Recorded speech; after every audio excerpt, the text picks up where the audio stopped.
Hello നമസ്കാരം കൂട്ടുകാരെ, നമ്മൾ യൂണിവേഴ്സിറ്റി LGS അതുപോലെ LGS മെയിൻസിനുള്ള ക്ലാസ് ആണ് ഇപ്പോൾ നോക്കിക്കൊണ്ടിരിക്കുന്നത്. 8ാമത്തെ ക്ലാസ് എത്തി കേട്ടോ. നമ്മളിപ്പോൾ 8ാമത്തെ ക്ലാസ്സിലോട്ട് കടക്കുകയാണ്. അപ്പോൾ നിങ്ങൾക്ക് ഇപ്പോൾ പറയുന്ന ഈ സിലബസ് ബേസ് ക്ലാസ്സിൻ്റെ പ്രാധാന്യം എല്ലാവർക്കും മനസ്സിലായിട്ടുണ്ടാവും എന്ന് തന്നെയാണ് കരുതുന്നത്. നമ്മൾ ഈ സെക്കൻഡ് മൊഡ്യൂൾ എന്ന് പറയുന്നത് കുറച്ച് കഷ്ടമുള്ള ടോപ്പിക്സ് ആണ് അതിൽ വരുന്നത്. പക്ഷേ നമ്മൾ പഠിച്ചെടുത്തേ പറ്റൂ, എങ്കിൽ മാത്രമേ നമുക്ക് റാങ്ക് നിർണ്ണയിക്കാൻ കഴിയുള്ളൂ. നമ്മൾ സാവധാനം ഈ ക്ലാസ് പഠിച്ചെടുക്കാനായിട്ട് ശ്രമിക്കുക. ആദ്യം നിങ്ങളെ കയ്യിൽ ഒരു നോട്ടും ഒരു പേനയും കരുതുക. കാരണം വളരെ പോയിന്റ്സ് നോട്ട് ചെയ്ത് പഠിക്കേണ്ട വിഷയങ്ങളാണ്. ഓക്കെ, അപ്പോൾ നമ്മൾ ക്ലാസ്സിലോട്ട് കടക്കുകയാണ്. 9ാം ക്ലാസ്സിലെ മൂന്നാമത്തെ പാഠമാണ് ദേശീയ വരുമാനം. നോക്കൂ, കഴിഞ്ഞ ക്ലാസ്സിൽ ഞാൻ കുറച്ച് ക്വസ്റ്റ്യൻസ് കൊണ്ടുവന്നിരുന്നു അല്ലേ. എക്സാക്റ്റ് അതേ ക്വസ്റ്റ്യൻസ് നമ്മുടെ ഈ ടെക്സ്റ്റിൽ കാണാനായിട്ട് കഴിഞ്ഞു അല്ലേ. നമ്മുടെ ക്ലാസ്സിൽ അതിനെക്കുറിച്ച് പറഞ്ഞു തന്നിട്ടുണ്ടായിരുന്നു. അപ്പം അതുപോലെ 1-2 ചോദ്യങ്ങൾ ഈ ചാപ്റ്ററിലും വരുന്നുണ്ട്. എക്സാമ്പിൾ പറയാച്ച എന്താണ് സാമ്പത്തിക വളർച്ച എന്ന ഒരു ചോദ്യം ഉണ്ടായിരുന്നു അല്ലേ. അത് നമ്മുടെ ഈ ചാപ്റ്ററിൽ പഠിക്കാൻ പോകുന്നുണ്ട്. അപ്പം നമുക്ക് ചാപ്റ്ററിലോട്ട് കിടക്കാം. നോക്കാം. ഫസ്റ്റ് പോയിന്റ്, ഒരു രാജ്യത്ത് ഒരു വർഷം ഉൽപ്പാദിപ്പിക്കുന്ന സാധനങ്ങളുടെയും സേവനങ്ങളുടെയും ഭാഗമായി ലഭിക്കുന്ന മൊത്തം വരുമാനമാണ് ദേശീയ വരുമാനം എന്ന് പറയുന്നത്. ഇത് ശരിക്കും നമ്മൾ കുറേ ഡിഫൈൻ ചെയ്ത് പറയേണ്ട കാര്യങ്ങളൊക്കെയാണ്. എന്ന് പറയുന്ന ആ സ്റ്റാറ്റിസ്റ്റിക്സ് ഒക്കെ വരുന്ന ഒരു മേഖലയാണ്. കൃത്യമായി ശ്രദ്ധിച്ചിരുന്നാൽ മാത്രമേ നമുക്കിത് മനസ്സിലാവുള്ളൂ. അതുകൊണ്ടാണ് പറയണത്, ഒരു പേനയും ഒരു പേപ്പറോ അല്ലെങ്കിൽ നോട്ട്ബുക്കോ കരുതിയിരിക്കാം. നോട്ട് അപ്പം തന്നെ എഴുതി പോവുക. ഓക്കെ, ഒരു രാജ്യത്തെ ഒരു വർഷം ഉൽപ്പാദിപ്പിക്കുന്ന സാധനങ്ങളുടെയും സേവനങ്ങളുടെയും ഭാഗമായി ലഭിക്കുന്ന മൊത്തം വരുമാനമാണ് ദേശീയ വരുമാനം. നമ്മുടെ രാജ്യത്ത് ഒരുപാട് സാധനങ്ങൾ ഉൽപ്പാദിപ്പിക്കുന്നുണ്ട് അല്ലേ.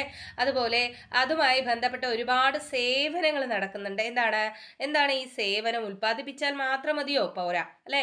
അതൊരു സ്ഥലത്ത് എത്തിക്കണം, എന്നിട്ട് അവിടെ നിന്ന് വിതരണം ചെയ്യണം. ഇതൊക്കെ എന്തിൻ്റെ ഭാഗമാണ്? സേവനത്തിൻ്റെ ഭാഗമാണ് അല്ലേ. അങ്ങനെ ലഭിക്കുന്ന മൊത്തം വരുമാനത്തെയാണ് എന്തെന്ന് പറയുന്നത്? ദേശീയ വരുമാനം എന്ന് പറയുന്നത്. അടുത്ത, ദേശീയ വരുമാനം കണക്കാക്കാൻ ഉപയോഗിക്കുന്ന മേഖലകൾ 3 എണ്ണമാണ്. ദേശീയ വരുമാനം ഏത് ഉപയോഗിച്ചിട്ടാണ് നമ്മൾ കണക്കാക്കുന്നത്? 3 മേഖലകളെ അടിസ്ഥാനമാക്കിയാണ് ദേശീയ വരുമാനം കണക്കാക്കുന്നത്. 3 മേഖലകളെ അടിസ്ഥാനമാക്കിയാണ് ദേശീയ വരുമാനം കണക്കാക്കുന്നത്.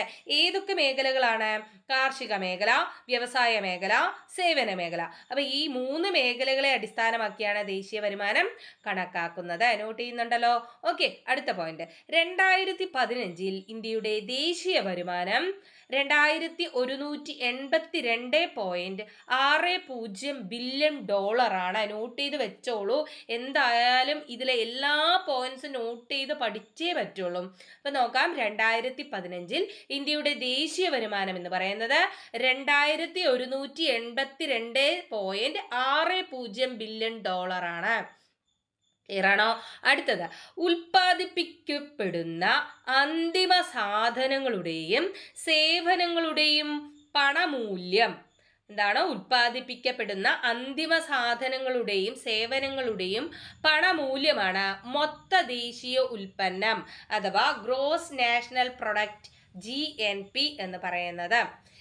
ഉൽപ്പാദിപ്പിക്കപ്പെടുന്ന അന്തിമ സാധനങ്ങൾ എന്ന് പറഞ്ഞാൽ നമുക്ക് കിട്ടുന്ന പ്രോഡക്റ്റ് അല്ലേ.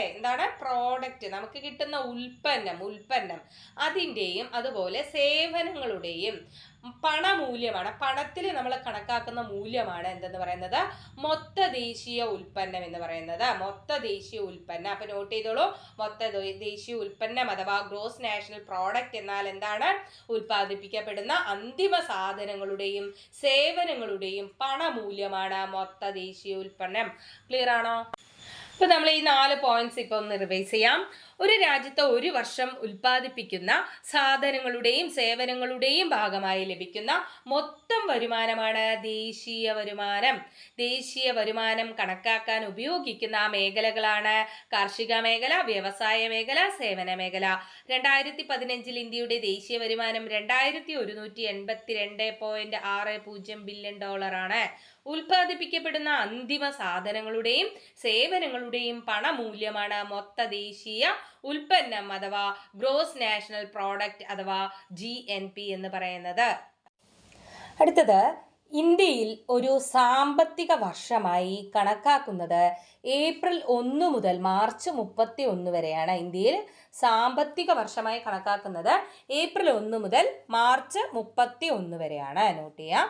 മേഖലകൾ തിരിച്ചുള്ള സാമ്പത്തിക വിശകലനത്തിന് ദേശീയ വരുമാനത്തിന്റെ ഏറ്റവും ഉചിതമായ ആശയം മൊത്ത ആഭ്യന്തര ഉൽപ്പന്നമാണ്. എന്താ ചോദിക്കുന്നത്? മേഖലകൾ തിരിച്ചുള്ള സാമ്പത്തിക വിശകലനത്തിന്. ഇപ്പോൾ ഓരോ മേഖലകളിലാണ് നമ്മൾ ദേശീയ വരുമാനം കണക്കാക്കാൻ ഉപയോഗിക്കുന്നതെന്ന് പറഞ്ഞു അല്ലേ? ഏതൊക്കെയാണ്? കാർഷിക മേഖല, വ്യവസായ മേഖല, സേവന മേഖല, അങ്ങനെ വ്യത്യസ്ത മേഖലകളെ എന്ത് ചെയ്യുന്നു? വേറെ വേറെ കണക്കാക്കി കണക്കാക്കും? വിശകലനം ചെയ്ത് അവിടെ നിന്ന് കിട്ടുന്ന വരുമാനം കണക്കാക്കും അല്ലേ? ആ വരുമാനമാണ് ഉചിതമായ മാർഗം കണക്കാക്കാൻ? മൊത്തം ആഭ്യന്തര ഉൽപ്പന്നം കണക്കാക്കാൻ ഉചിതമായ മാർഗം എന്താണ്? ഈ മേഖലകൾ തിരിച്ചുള്ള സാമ്പത്തിക വിശകലനമാണ് എന്നാണ് ഇവിടെ പറയുന്നത്. ക്ലിയർ ആണോ? മേഖലകൾ തിരിച്ചുള്ള സാമ്പത്തിക വിശകലനത്തിന് ദേശീയ വരുമാനത്തിന്റെ ഏറ്റവും ഉചിതമായ ആശയം മൊത്ത ആഭ്യന്തര ഉൽപ്പന്നമാണ്. അതായത് GDP, ഗ്രോസ് ഡൊമസ്റ്റിക് പ്രോഡക്റ്റ് അഥവാ GDP. കേട്ടിട്ടുണ്ടല്ലോ GDP. ഓക്കെ, GDP എന്ന് പറഞ്ഞാൽ എന്താണ്? മൊത്ത ആഭ്യന്തര ഉൽപ്പന്നം. ആഭ്യന്തരം എന്ന് പറഞ്ഞാൽ എന്താണ്? നമ്മുടെ രാജ്യത്തിനകത്തുള്ള മൊത്തം ഉൽപ്പാദിപ്പിക്കുന്ന ഉൽപ്പന്നമാണ് മൊത്ത ആഭ്യന്തര ഉൽപ്പന്നം എന്ന് പറയുന്നത്. ക്ലിയർ ആണോ? അടുത്തത്, ഒരു സാമ്പത്തിക വർഷത്തിൽ രാജ്യത്ത് എന്താണ് സാമ്പത്തിക വർഷം? ഏപ്രിൽ 1 മുതൽ മാർച്ച് 31 വരെയാണ് നമ്മൾ സാമ്പത്തിക വർഷമായിട്ട് കണക്കാക്കുന്നത്. അപ്പോൾ ഈ സാമ്പത്തിക വർഷത്തിൽ രാജ്യത്തിന്റെ ആഭ്യന്തര അതിർത്തിക്കുള്ളിൽ ഉൽപ്പാദിപ്പിക്കപ്പെടുന്ന സാധനങ്ങളുടെയും സേവനങ്ങളുടെയും ആകെ പണമൂല്യമാണ് മൊത്ത ആഭ്യന്തര ഉൽപ്പന്നം എന്ന് പറയുന്നത്. ക്ലിയർ ആണോ? ക്ലിയർ ആയോ? എന്താണ് ഈ മൊത്ത ആഭ്യന്തര ഉൽപ്പന്നം എന്ന് പറഞ്ഞാൽ? ഒരു സാമ്പത്തിക വർഷത്തിൽ രാജ്യത്തിന്റെ ആഭ്യന്തര അതിർത്തിക്കുള്ളിൽ ഉൽപ്പാദിപ്പിക്കപ്പെടുന്ന സാധനങ്ങളുടെയും സേവനങ്ങളുടെയും ആകെ പണമൂല്യമാണ് മൊത്ത ആഭ്യന്തര ഉൽപ്പന്നം. ക്ലിയർ ആണോ? അടുത്തത്, യന്ത്ര സാമഗ്രികളും മറ്റു സാധനങ്ങളുമൊക്കെ ഉപയോഗിക്കുമ്പോൾ പഴക്കം കൊണ്ടുണ്ടാകുന്ന തേയ്മാനം പരിഹരിക്കാൻ ആവശ്യമായ ചെലവാണ് തേയ്മാന ചെലവ് എന്ന് പറയുന്നത്. എന്താണ് തേയ്മാന ചെലവ്? നോക്കൂ, യന്ത്ര സാമഗ്രികൾ നമ്മൾ ഒരുപാട് നമ്മുടെ ആഭ്യന്തര വകുപ്പൊക്കെ കൈകാര്യം ചെയ്യുന്ന ഒരുപാട് യന്ത്രങ്ങളുണ്ട് അല്ലേ? ഒരുപാട് ആയുധങ്ങൾ പറയാം. ഓക്കെ, പിന്നെ അതുപോലെ നമ്മുടെ ഫാക്ടറികളിൽ യൂസ് ചെയ്യുന്ന ഒരുപാട് യന്ത്രങ്ങളുണ്ട് അല്ലേ? ഇവയുടെയൊക്കെ തേയ്മാനം, അതായത് ഇവയുടെ മെയിൻ്റനൻസ് അല്ലേ? ഈ മെയിൻ്റനൻസ് എന്ന് പറയുന്ന ഒരു സംഭവം ഇല്ലേ? അതിന് ആവശ്യമായിട്ട് വരുന്ന ചെലവുണ്ടല്ലോ, ആ ചെലവിനെ പറയുന്ന പേരാണെന്ത്? തേയ്മാന ചെലവ്. യന്ത്ര സാമഗ്രികളും മറ്റ് സാധനങ്ങളുമൊക്കെ ഉപയോഗിക്കുമ്പോൾ പഴക്കം കൊണ്ടുണ്ടാകുന്ന തേയ്മാനം പരിഹരിക്കാൻ ആവശ്യമായ ചെലവാണ് തേയ്മാന ചെലവ്. ക്ലിയർ ആണോ? ഓക്കെ, അപ്പോൾ അടുത്തത് നോക്കാം. മൊത്ത ദേശീയ ഉൽപ്പന്നത്തിൽ നിന്ന് തേയ്മാന ചെലവ് കുറച്ച് ലഭിക്കുന്നതാണ് അറ്റ ദേശീയ ഉൽപ്പന്നം എന്ന് പറയുന്നത്. എന്താണ് മൊത്ത ദേശീയ ഉൽപ്പന്നം? വീണ്ടും പറയുകയാണേ, കാരണം ഇത് നിങ്ങൾക്ക് അതൊന്ന് ക്ലിയർ ആവണം. അതുകൊണ്ടാണ്. എന്താണ് മൊത്ത ദേശീയ ഉൽപ്പന്നം? ഉൽപ്പാദിപ്പിക്കപ്പെടുന്ന അന്തിമ സാധനങ്ങളുടെയും സേവനങ്ങളുടെയും പണമൂല്യമാണ് മൊത്ത ദേശീയ ഉൽപ്പന്നം. ക്ലിയർ ആണോ? അതിൽ നിന്ന് തേയ്മാന ചെലവ് കുറയ്ക്കുന്നത്. ഏതാണ് തേയ്മാന ചെലവ്? യന്ത്ര സാമഗ്രികളും മറ്റു സാധനങ്ങളുമൊക്കെ ഉപയോഗിക്കുമ്പോൾ പഴക്കം കൊണ്ടുണ്ടാകുന്ന തേയ്മാനം പരിഹരിക്കാൻ ആവശ്യമായ ചെലവാണ് തേയ്മാന ചെലവ്. അത് കുറച്ചാൽ ലഭിക്കുന്നതാണ് അറ്റ ദേശീയ ഉൽപ്പന്നം അഥവാ നെറ്റ് നാഷണൽ പ്രോഡക്റ്റ് അഥവാ NNP. ക്ലിയർ ആണോ? മൊത്ത ദേശീയ ഉൽപ്പന്നത്തിൽ നിന്ന് GNPയിൽ നിന്ന് തേയ്മാന ചെലവ് കുറച്ചാൽ ലഭ്യമാകുന്നതാണ് അറ്റ ദേശീയ ഉൽപ്പന്നം അഥവാ NNP. ക്ലിയർ ആണോ? അടുത്തത്, സാങ്കേതികമായി പറഞ്ഞാൽ ദേശീയ വരുമാനമായി കണക്കാക്കുന്നത് അറ്റ ദേശീയ ഉൽപ്പന്നമാണ്. ഇപ്പൊ സാങ്കേതികമായി പറഞ്ഞു കഴിഞ്ഞാൽ എന്താണ് ദേശീയ വരുമാനമായി കണക്കാക്കുന്നത്? അറ്റ ദേശീയ ഉൽപ്പന്നം. ദേശീയ വരുമാനത്തെ രാജ്യത്തെ മൊത്തം ജനസംഖ്യ കൊണ്ട് ഹരിക്കുമ്പോൾ കിട്ടുന്നതാണ് പ്രതിശീർഷ വരുമാനം അഥവാ ആളോഹരി വരുമാനം. എന്താണ് പ്രതിശീർഷ വരുമാനം അഥവാ ആളോഹരി വരുമാനം എന്ന് പറഞ്ഞാൽ? ദേശീയ വരുമാനത്തെ മൊത്തം ജനസംഖ്യ ഉണ്ട്, ആളോഹരി, ആളുണ്ട് അല്ലെ, അവിടെ ഒരു ആളുണ്ട്. ഓക്കെ, മൊത്തം ദേശീയ വരുമാനത്തെ മൊത്തം ജനസംഖ്യ കൊണ്ട് ഹരിക്കുമ്പോൾ കിട്ടുന്നതാണ് പ്രതിശീർഷ വരുമാനം അഥവാ ആളോഹരി വരുമാനം. പ്രതിശീർഷ വരുമാനം അഥവാ ആളോഹരി വരുമാനം. ക്ലിയർ ആണോ? ഓക്കെ, അടുത്തത് ദേശീയ വരുമാനം കണക്കാക്കുന്നതിനുള്ള രീതികൾ. ഏതെല്ലാം രീതിയിലാണ് ദേശീയ വരുമാനം കണക്കാക്കുക? 3 രീതിയിൽ ദേശീയ വരുമാനം കണക്കാക്കാം. ഏതൊക്കെയാണ്? ഉൽപാദന രീതി, വരുമാന രീതി, ചെലവ് രീതി. ഏതൊക്കെയാണ്? ഉൽപാദന രീതി, വരുമാന രീതി, ചെലവ് രീതി. ഇങ്ങനെ 3 രീതിയിൽ എന്ത് കണക്കാക്കാം? ദേശീയ വരുമാനം കണക്കാക്കാം. ക്ലിയർ ആണോ? ഓക്കെ, അടുത്തത് പ്രാഥമിക, ദ്വിതീയ, തൃതീയ മേഖലകളിൽ എന്താണ്? പ്രാഥമിക, ദ്വിതീയ, തൃതീയ മേഖലകളിൽ ഉൽപ്പാദിപ്പിക്കപ്പെടുന്ന സാധനങ്ങളുടെയും സേവനങ്ങളുടെയും ആകെ പണമൂല്യം കണ്ടെത്തി ദേശീയ വരുമാനം കണക്കാക്കുന്ന രീതിയാണ് ഉൽപാദന രീതി. അപ്പൊ ഉൽപാദന രീതി അഥവാ പ്രൊഡക്റ്റ് മെത്തേഡ് എന്ന് പറഞ്ഞാൽ എന്താണ്? പ്രാഥമിക, ദ്വിതീയ, തൃതീയ മേഖലകളെ കുറിച്ച് പഠിച്ചു അല്ലെ. അപ്പൊ ഈ 3 മേഖലകളിലും ഉൽപ്പാദിപ്പിക്കപ്പെടുന്ന സാധനങ്ങളുടെയും സേവനങ്ങളുടെയും ആകെ പണമൂല്യം കണ്ടെത്തി ദേശീയ വരുമാനം കണക്കാക്കുന്ന രീതിയാണ് ഉൽപാദന രീതി എന്ന് പറയുന്നത്. ക്ലിയർ ആണോ? ക്ലിയർ ആണോ? ഓക്കെ, അടുത്തത് ഓരോ മേഖലകളുടെയും അല്ലെങ്കിൽ ഓരോ മേഖലയുടെയും പങ്കാളിത്തം മനസ്സിലാക്കാനും കൂടുതൽ സംഭാവന ചെയ്യുന്ന മേഖല കണ്ടെത്താനുമൊക്കെ ഉപകാരപ്രദമായ രീതിയാണ് ഉൽപാദന രീതി. ക്ലിയർ അല്ലേ? അപ്പൊ നമ്മൾ ആദ്യം പറഞ്ഞു കാർഷിക മേഖല, വ്യവസായ മേഖല, സേവന മേഖല. ഇതിൽ ഏറ്റവും കൂടുതൽ ദേശീയ വരുമാനം കണക്കാക്കുമ്പോൾ ഏറ്റവും കൂടുതൽ എന്താ പറയാ, ഏറ്റവും കൂടുതൽ പൈസ കിട്ടുന്ന, ഏറ്റവും കൂടുതൽ നമുക്ക് പൈസ ഉണ്ടാവുന്നത് ഏത് മേഖലയിൽ നിന്നാണ് എന്ന് കണക്കാക്കാൻ കഴിയുന്നത് ഈ ഉൽപാദന രീതിയിൽ നിന്നാണ്. ക്ലിയർ ആണോ? ഓരോ മേഖലയുടെയും പങ്കാളിത്തം അല്ലെ, പങ്കാളിത്തം മനസ്സിലാക്കാൻ കൂടുതൽ സംഭാവന ചെയ്യുന്ന മേഖല ഏതാണെന്ന് കണ്ടെത്താനുമൊക്കെ ഉപകാരപ്രദമായ രീതി ഏതാണ്? ഉൽപാദന രീതിയാണ്. ക്ലിയർ ആണോ? ഓക്കെ, അടുത്തത് ഉൽപാദന ഘടകങ്ങളിൽ നിന്ന് ലഭിക്കുന്ന ലഭിക്കുന്നത് എന്താണെന്ന് നമ്മൾ കഴിഞ്ഞ ക്ലാസ്സിൽ പഠിച്ചു. എന്താണ്? പാട്ടം, വേതനം, പലിശ, ലാഭം. പാട്ടം, വേതനം, പലിശ, ലാഭം പഠിച്ചുവല്ലോ, ഓർമ്മയുണ്ടോ?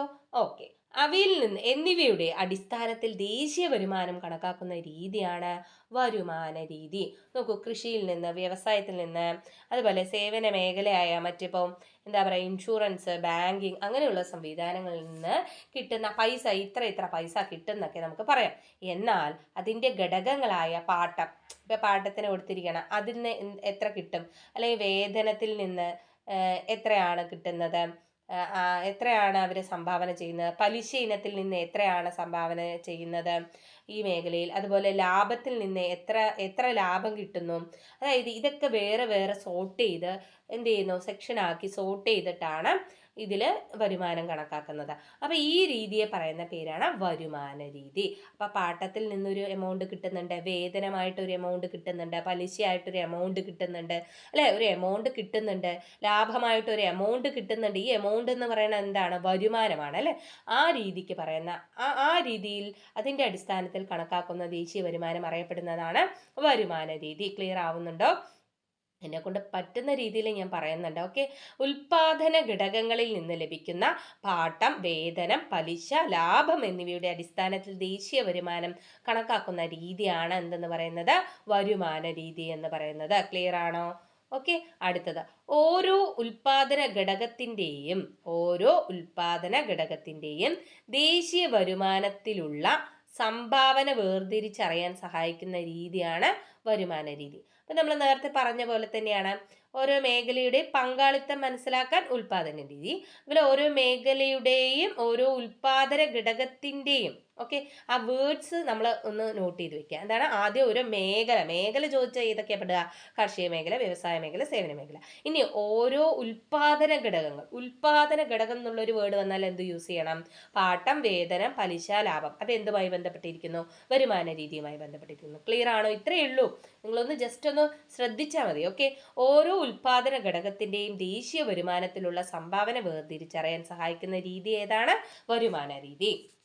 അടുത്തത്, ഒരു വർഷത്തിൽ വ്യക്തികളും സ്ഥാപനങ്ങളും സർക്കാരും, ഏതൊക്കെയാണ്? ഒരു വർഷത്തിൽ വ്യക്തികൾ, സ്ഥാപനങ്ങൾ, സർക്കാർ ഇവരുടെ ആകെ ചെലവഴിക്കുന്ന തുക കണ്ടെത്തുക വഴി ദേശീയ വരുമാനം കണക്കാക്കുന്ന രീതിയാണ് ചെലവു രീതി അഥവാ എക്സ്പെൻഡിച്ചർ മെത്തേഡ് എന്ന് പറയുന്നത്. എന്താണ്? ഒരു വർഷത്തിൽ ഒരു വ്യക്തി ചെലവാക്കുന്ന എമൗണ്ട്, അതുപോലെ ഒരു സ്ഥാപനത്തിൽ ചെലവാക്കപ്പെടുന്ന എമൗണ്ട്, സർക്കാരിൽ നിന്ന് ചെലവാകുന്ന എമൗണ്ട്, ഇത് എത്രയാണെന്ന് കണ്ടെത്തി ദേശീയ വരുമാനം കണക്കാക്കുന്ന രീതിയാണ് എന്തെന്ന് പറയുന്നത്? ചെലവു രീതി എന്ന് പറയുന്നത്. ക്ലിയർ ആണോ? അപ്പോൾ ഒരു വർഷത്തിൽ വ്യക്തികളും സ്ഥാപനങ്ങളും സർക്കാരും ആകെ ചെലവഴിക്കുന്ന തുക കണ്ടെത്തുക വഴി ദേശീയ വരുമാനം കണക്കാക്കുന്ന രീതിയാണ് ചെലവ് രീതി. അടുത്തത്, സാമ്പത്തിക ശാസ്ത്രത്തിൽ നിക്ഷേപങ്ങൾ എന്തായി കണക്കാക്കുന്നു?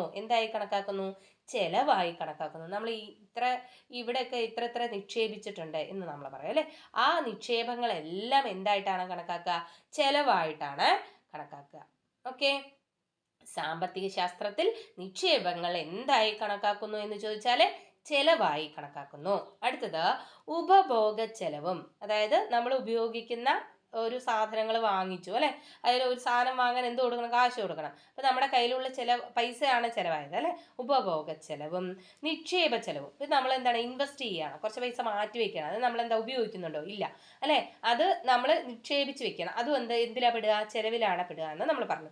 ഉപഭോഗ ചെലവും നിക്ഷേപ ചെലവും സർക്കാർ ചെലവും കൂടി ചേർന്നതാണ് ആകെ ചെലവ്. അപ്പൊ എന്താണ്? ഒരു വ്യക്തിയുടെ ഉപഭോഗ ചെലവ്, അതുപോലെ നിക്ഷേപിക്കുന്നുണ്ട് അല്ലെ, സ്ഥാപനങ്ങളായിക്കോട്ടെ വ്യക്തി ആയിക്കോട്ടെ എന്ത് ചെയ്യുന്നു?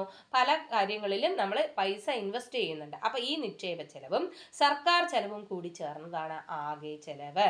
ക്ലിയർ ആണോ? അടുത്തത്, ഇന്ത്യയിൽ ദേശീയ വരുമാനം കണക്കാക്കുന്നതിനുള്ള സർക്കാർ ഏജൻസിയാണ് സെൻട്രൽ സ്റ്റാറ്റിസ്റ്റിക്കൽ ഓഫീസ്, CSO. ഇന്ത്യയിൽ ദേശീയ വരുമാനം കണക്കാക്കുന്നതിനുള്ള സർക്കാർ ഏജൻസിയാണ് സെൻട്രൽ സ്റ്റാറ്റിസ്റ്റിക്കൽ ഓഫീസ് അഥവാ CSO. ക്ലിയർ ആണോ? വളരെ ഇമ്പോർട്ടൻ്റ് ആണ്, നോട്ട് ചെയ്യുക. അടുത്തത്, 2017-18 സാമ്പത്തിക വർഷത്തിൽ ഇന്ത്യയിൽ ഓരോ മേഖലയിലെയും GDP വിഹിതം എത്രയാണെന്ന് നോക്കാം. വളരെ ഇമ്പോർട്ടൻ്റ് ആണ്, സ്റ്റേറ്റ്മെന്റ് ടൈപ്പിൽ ചോദ്യം ചോദിക്കാൻ സാധ്യതയുണ്ട്. 2017-18 സാമ്പത്തിക വർഷത്തിൽ ഇന്ത്യയിൽ ഓരോ മേഖലയിലെയും GDP വിഹിതം എത്രയാണ് നോക്കാം. പ്രാഥമിക മേഖല അഥവാ കാർഷിക മേഖലയുടെ GDP വിഹിതം എത്രയാണ്? 19.56. പ്രാഥമിക മേഖലയുടെ GDP വിഹിതം 19.56. ദ്വിതീയ മേഖലയുടെ GDP വിഹിതം 26.59. തൃതീയ മേഖലയുടെ GDP വിഹിതം എത്രയാണ്? 53.85. ഇന്ത്യയിൽ ദേശീയ വരുമാനത്തിൽ ഏറ്റവും കൂടുതൽ സംഭാവന നൽകുന്ന മേഖല തൃതീയ മേഖല എന്നറിയപ്പെടുന്ന സേവന മേഖലയാണ്. ഇന്ത്യയിൽ ദേശീയ വരുമാനത്തിൽ ഏറ്റവും കൂടുതൽ സംഭാവന നൽകുന്ന മേഖല ഏതാണ്? തൃതീയ മേഖല എന്നറിയപ്പെടുന്ന സേവന മേഖലയാണ്. കണ്ടോ, ഞാൻ കഴിഞ്ഞ ക്ലാസ്സിൽ തന്ന ഒരു ക്വസ്റ്റ്യൻ ഉണ്ടായിരുന്നു അല്ലെ, ഏറ്റവും കൂടുതൽ ദേശീയ വരുമാനം കണക്കാക്കാൻ എന്താ പറയാ സംഭാവന നൽകുന്ന മേഖലകൾ ഏതെല്ലാമാണ്? 2 മേഖലകളാണ് ചോദിച്ചത്. അതിൽ നമ്മൾ ദ്വിതീയ മേഖലയും തൃതീയ മേഖലയും പറഞ്ഞു. അതൊക്കെ ഈ ഭാഗത്തു നിന്ന് വരുന്ന ചോദ്യങ്ങളാണ്. ഓക്കെ, അടുത്തത്, സാമ്പത്തിക വളർച്ച കൈവരിക്കുന്നതിനായി അറിവും സാങ്കേതിക വിദ്യയും ഫലപ്രദമായി ഉപയോഗിക്കുന്ന മേഖലയാണ് അറിവ് അധിഷ്ഠിത മേഖല. നോക്കൂ, നമ്മൾ കുറേ മേഖലകൾ പഠിച്ചു. ഏതൊക്കെ മേഖല? കാർഷിക മേഖല, വ്യവസായ മേഖല, സേവന മേഖല. ഇനി അതല്ലാതെ ഒരു മേഖലയുണ്ട്. എന്താണത്? അറിവ് അധിഷ്ഠിത മേഖല, അറിവ് സംബന്ധമായ മേഖല അല്ലേ. അതെന്താണ്? സാമ്പത്തിക വളർച്ച കൈവരിക്കുന്നതിന് ഈ കാർഷികവും വ്യവസായവും സേവനവും മാത്രം മതിയോ? അറിവ് വേണം അല്ലെ. അതെങ്ങനെയാണ് യൂട്ടിലൈസ് ചെയ്യുക എന്നുള്ളതിനെ കുറിച്ച് ഒരു അറിവ് വേണം. അപ്പൊ ഈ സാമ്പത്തിക വളർച്ച കൈവരിക്കുന്നതിനായി അറിവും സാങ്കേതിക വിദ്യയും ഫലപ്രദമായി ഉപയോഗിക്കുന്ന മേഖലയാണ് എന്തെന്നറിയപ്പെടുന്നത്? അറിവ് അധിഷ്ഠിത മേഖല എന്ന് അറിയപ്പെടുന്നത്. ക്ലിയർ ആണോ? ഓക്കെ, നമുക്ക് ഒന്ന് റിവൈസ് ചെയ്താലോ. നോക്കാം. ഇന്ത്യയിൽ ഒരു സാമ്പത്തിക വർഷമായി കണക്കാക്കുന്നത് ഏപ്രിൽ 1 മുതൽ മാർച്ച് 31 വരെയാണ്. മേഖലകൾ തിരിച്ചുള്ള സാമ്പത്തിക വിശകലനത്തിന് ദേശീയ വരുമാനത്തിന്റെ ഏറ്റവും ഉചിതമായ ആശയം മൊത്ത ആഭ്യന്തര ഉൽപ്പന്നം അഥവാ GDP.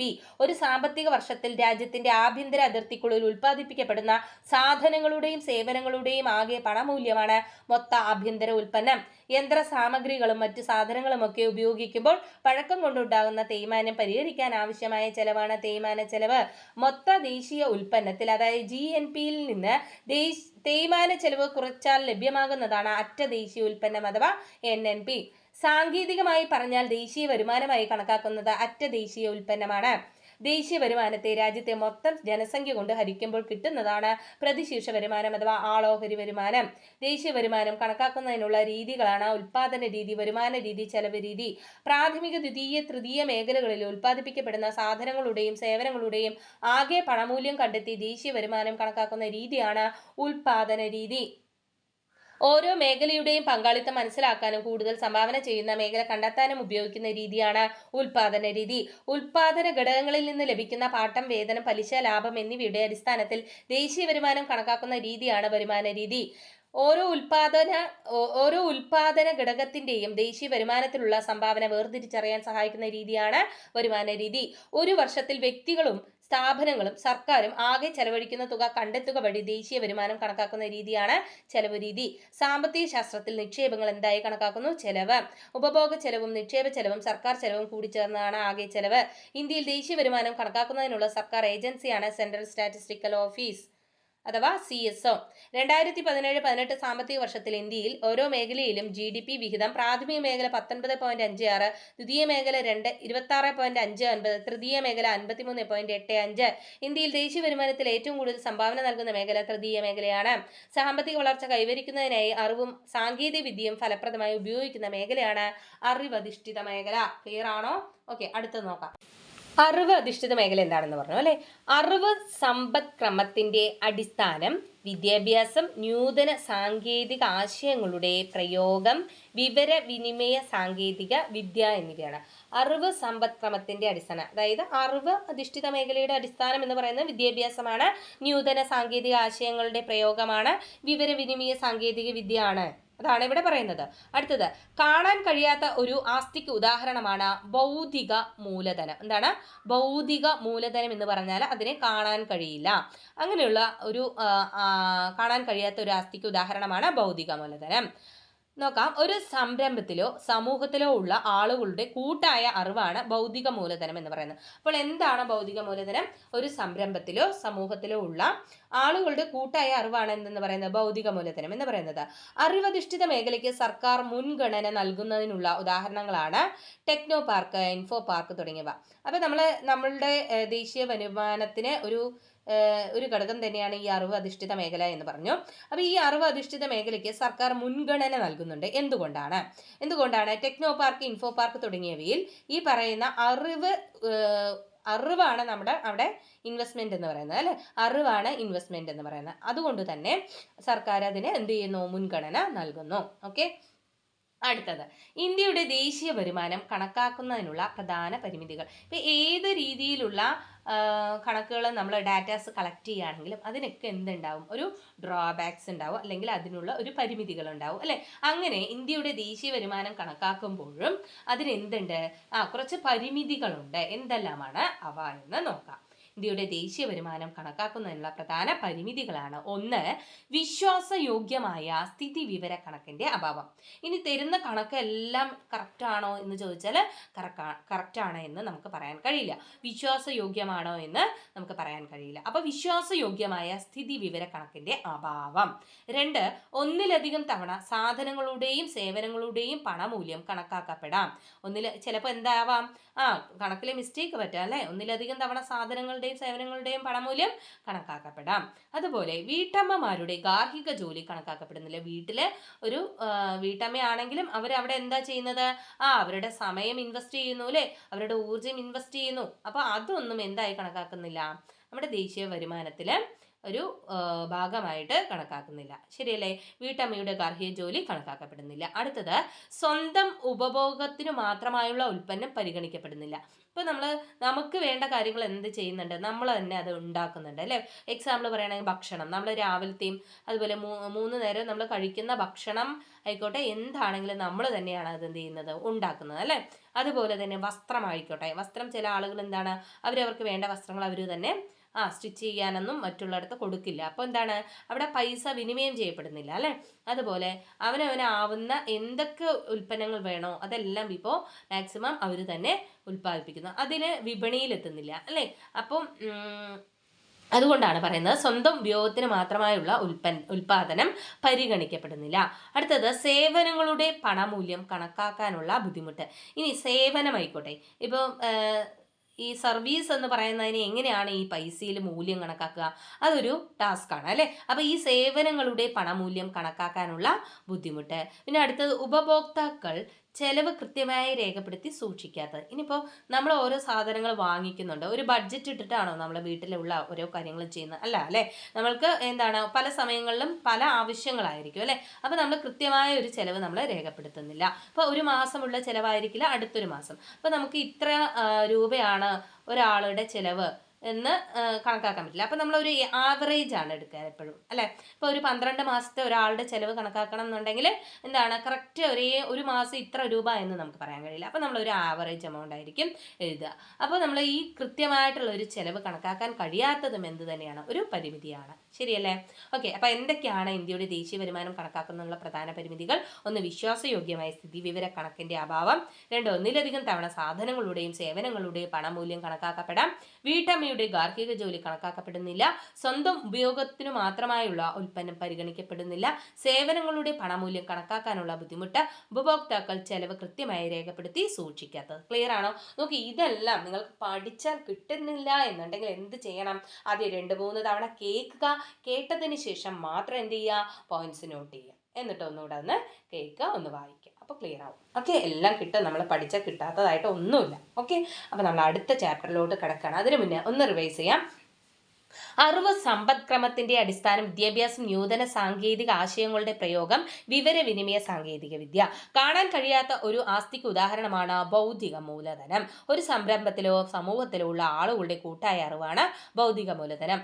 അറിവധിഷ്ഠിത മേഖലയ്ക്ക് സർക്കാർ മുൻഗണന നൽകുന്നതിനുള്ള ഉദാഹരണങ്ങളാണ് ടെക്നോ പാർക്ക്, ഇൻഫോ പാർക്ക് എന്നിവ. ഇന്ത്യയുടെ ദേശീയ വരുമാനം കണക്കാക്കുന്നതിനുള്ള പ്രധാന പരിമിതികൾ: 1, വിശ്വാസയോഗ്യമായ സ്ഥിതിവിവര കണക്കിന്റെ അഭാവം. ഒന്നിലധികം തവണ സാധനങ്ങളുടെയും സേവനങ്ങളുടെയും പണമൂല്യം കണക്കാക്കപ്പെടാം. വീട്ടമ്മയുടെ ഗാർഹിക ജോലി കണക്കാക്കപ്പെടുന്നില്ല. സ്വന്തം ഉപയോഗത്തിന് മാത്രമായുള്ള ഉൽപ്പന്നം പരിഗണിക്കപ്പെടുന്നില്ല. സേവനങ്ങളുടെ പണമൂല്യം കണക്കാക്കാനുള്ള ബുദ്ധിമുട്ട്. ഉപഭോക്താക്കൾ ചെലവ് കൃത്യമായി രേഖപ്പെടുത്തി സൂക്ഷിക്കാത്തത്. ക്ലിയർ ആണോ? അപ്പോൾ നമ്മൾ അടുത്ത ചാപ്റ്ററിലോട്ട് കിടക്കുകയാണ്. 9ാം ക്ലാസ്സിലെ പാഠം 6, സാമ്പത്തിക വളർച്ചയും സാമ്പത്തിക വികസനവും. സാമ്പത്തിക വളർച്ചയും സാമ്പത്തിക വികസനവും നോക്കാം. ഒരു സമ്പദ് വ്യവസ്ഥയിലെ സാധനങ്ങളുടെയും സേവനങ്ങളുടെയും ഉൽപാദനത്തിൽ ഉണ്ടാകുന്ന വർധനവാണ് സാമ്പത്തിക വളർച്ച. അപ്പം എന്താണ് സാമ്പത്തിക വളർച്ച? നമ്മുടെ രാജ്യം സാമ്പത്തിക വളർച്ച കൈവരിച്ചു എന്ന് പറയുകയാണെങ്കിൽ എന്താണ്, ഈ സാധനങ്ങളുടെയും സേവനങ്ങളും എന്ത് ചെയ്യണം, കൂടുതലായിരിക്കണം അല്ലേ? നമ്മുടെ രാജ്യത്ത് ഒരുപാട് സാധനങ്ങൾ ഉൽപ്പാദിപ്പിക്കണം, ഇറക്കുമതി കുറവായിരിക്കണം അല്ലേ? അങ്ങനെയുള്ള നമുക്ക് വേണ്ട സാധനങ്ങൾ നമ്മൾ തന്നെ ഒരുപാട് ഉൽപ്പാദിപ്പിച്ച് അത് എക്സ്പോർട്ട് ചെയ്യുകയാണെങ്കിൽ എന്ത് ചെയ്യും, നമുക്ക് അതിൻ്റെ ക്യാഷ് കിട്ടും അല്ലേ? അപ്പോൾ നമ്മൾ സാമ്പത്തികമായി മുന്നിലാണ് എന്നൊക്കെ പറയാം. ഇതൊക്കെ ഒരു എക്സാമ്പിളായിട്ട് പറയുകയാണേ. എന്താണ് സാമ്പത്തിക വളർച്ച? ഒരു സമ്പദ് വ്യവസ്ഥയിലെ സാധനങ്ങളുടെയും സേവനങ്ങളുടെയും ഉൽപാദനത്തിൽ ഉണ്ടാകുന്ന വർധനവാണ് എന്തെന്ന് പറയുന്നത്, സാമ്പത്തിക വളർച്ച എന്ന് പറയുന്നത്. സാമ്പത്തിക വളർച്ചയുടെ അളവുകോൽ ദേശീയ വരുമാനത്തിലെ വളർച്ച തന്നെയാണ്. എന്താണ് സാമ്പത്തിക വളർച്ച? ദേശീയ വരുമാനത്തിൽ വളർച്ചയുണ്ടെങ്കിൽ സാമ്പത്തിക വളർച്ച കൈവരിച്ചു എന്ന് പറയാം. ഒരു രാജ്യത്തിന്റെ ആകെ ഉൽപാദനത്തിൽ മുൻ വർഷത്തെ അപേക്ഷിച്ചിട്ടുണ്ടാകുന്ന വർധനവാണ് ആ രാജ്യത്തിന്റെ സാമ്പത്തിക വളർച്ച. അപ്പോൾ കഴിഞ്ഞ വർഷം ഇത്ര വളർച്ച ഉണ്ടായി, അതുമായിട്ട് താരതമ്യം ചെയ്യുമ്പോൾ ഈ വർഷം എന്താണ്, ഇത്ര ശതമാനം സാമ്പത്തിക വളർച്ച കൈവരിച്ചു എന്നൊക്കെ പറയാം. അപ്പോൾ ഒരു രാജ്യത്തെ ആകെ ഉൽപാദനത്തിൽ മുൻവർഷത്തെ അപേക്ഷിച്ചുണ്ടാകുന്ന വർധനവാണ് ആ രാജ്യത്തിന്റെ സാമ്പത്തിക വളർച്ച. ക്ലിയർ ആണോ? അടുത്തത് സാമ്പത്തിക വളർച്ചയ്ക്കു സഹായിക്കുന്ന പ്രധാന ഘടകങ്ങളാണ് വ്യാവസായികോൽപാദനം കൂടുന്നു, കാർഷികോൽപാദനം കൂടുന്നു, സേവന മേഖല വളരുന്നു, വാങ്ങൽ ശേഷി കൂടുന്നു. നോക്കൂ, 4 ഘടകങ്ങളാണ് സാമ്പത്തിക വളർച്ചയെ സഹായിക്കുന്ന പ്രധാന ഘടകങ്ങൾ. ഏതൊക്കെയാണ്? വ്യാവസായികോൽപാദനം. ഇപ്പോൾ വ്യവസായം കൂടുകയാണെങ്കിൽ, കാർഷിക ഉൽപ്പന്നങ്ങൾ കൂടുകയാണെങ്കിൽ, ഉൽപാദനങ്ങൾ കൂടുകയാണെങ്കിൽ, സേവന മേഖലയിൽ വളർച്ച കൈവരിച്ചാൽ, വാങ്ങൽ ശേഷി കൂടിയാൽ, ഇതെല്ലാം എന്താണ്? സാമ്പത്തിക വളർച്ചയെ സഹായിക്കുന്ന പ്രധാന ഘടകങ്ങളാണ്. ഓക്കെ, അടുത്തത് മുൻവർഷത്തെ അപേക്ഷിച്ച് നടപ്പ് വർഷം എന്ന് പറഞ്ഞാൽ ഈ വർഷം ദേശീയ വരുമാനത്തിൽ ഉണ്ടായ വർധനവിന്റെ നിരക്കാണ് സാമ്പത്തിക വളർച്ചാ നിരക്ക്. എന്താണ്? മുൻവർഷത്തെ അപേക്ഷിച്ച് നടപ്പ് വർഷം ദേശീയ വരുമാനത്തിൽ ഉണ്ടായ വർധനവിന്റെ നിരക്കാണ് സാമ്പത്തിക വളർച്ചാ നിരക്ക് എന്ന് പറയുന്നത്. എന്താണ് നിരക്ക്? ഇത്ര ശതമാനം വർദ്ധിച്ചു എന്ന് പറയുന്നതൊക്കെയാണ് എന്ത്? ഈ സാമ്പത്തിക വളർച്ചാ നിരക്ക്. ക്ലിയർ ആണോ?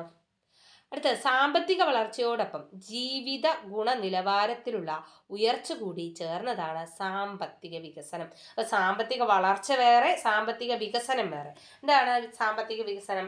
സാമ്പത്തിക വളർച്ചയോടൊപ്പം തന്നെ ജീവിത ഗുണനിലവാരത്തിലുള്ള ഉയർച്ച. അപ്പം നമ്മൾ സാമ്പത്തികമായിട്ട് വളരുന്നുണ്ട് എന്ന് പറഞ്ഞു അല്ലേ, നമ്മുടെ ചെലവുകളൊക്കെ കുറയുന്നു, നമ്മൾ ഒരുപാട് കാര്യങ്ങൾ ക്രിയേറ്റീവായി ചെയ്യുന്നു, നമ്മൾ നമ്മുടെ സമ്പത്ത് വർദ്ധിപ്പിച്ചു.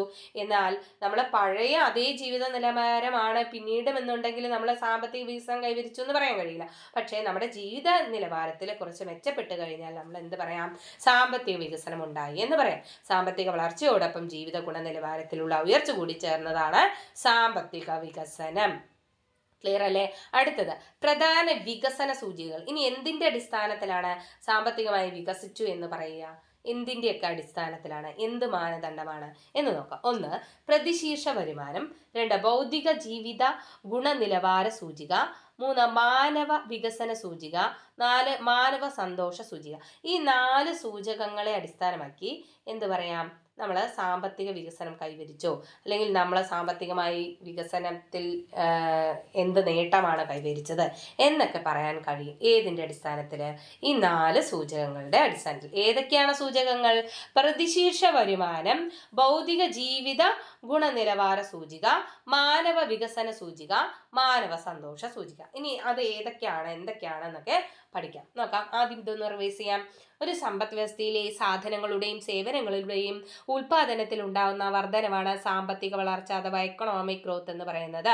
സാമ്പത്തിക വളർച്ചയുടെ അളവുകോൽ എന്നാൽ ദേശീയ വരുമാനത്തിലെ വളർച്ചയാണ്. ഒരു രാജ്യത്തിന്റെ ആകെ ഉൽപാദനത്തിൽ മുൻവർഷത്തെ അപേക്ഷിച്ചുണ്ടാകുന്ന വർധനവാണ് ആ രാജ്യത്തിന്റെ സാമ്പത്തിക വളർച്ച.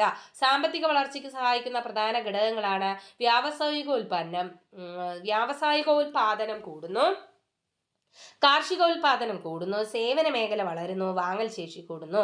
മുൻവർഷത്തെ അപേക്ഷിച്ച് നടപ്പ് വർഷം ദേശീയ വരുമാനത്തിൽ ഉണ്ടായ വർധനവിന്റെ നിരക്കാണ് സാമ്പത്തിക വളർച്ചാ നിരക്ക്.